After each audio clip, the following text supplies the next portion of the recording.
Okay, welcome to my vlog. Well guys, wala na naman akong makontent. Eto, magluluto tayo ng apritada. Apritada na eka nga short budget. Yan lang ang kinaya ng aking pera. Dahil crisis, wala pang work ako. Kaya ito, yan, ano tayo ng taba. Mantikain, ayan. O, diba? Hinaan natin apoy. Para tipid tayo sa mantika, guys.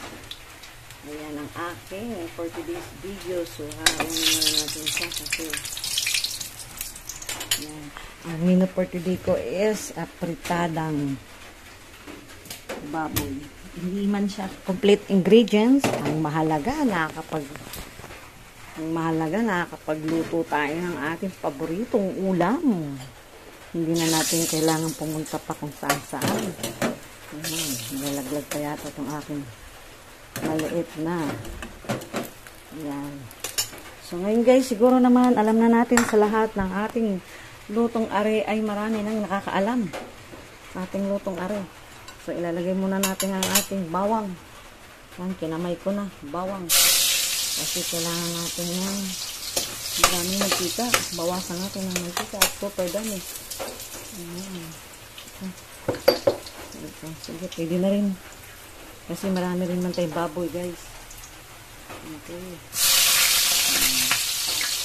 Yan ang aking mga ingredients. Yan ang ating luto-luto sa dama. Ang daming mantika. Lumulunod sa mantika. Daming mantika. Kulang pa yung guys kapag nilagyan natin itong ating baboy. Tanggalan na natin yung tubig. Yan. So guys, ito magluluto na tayo. Lalagay natin yung ating baboy. Oh yeah. Kunti lang na ating baboy dahil ano lang siya. Kalahating kilo lang. O, diba? Tama lang ang ating mantika.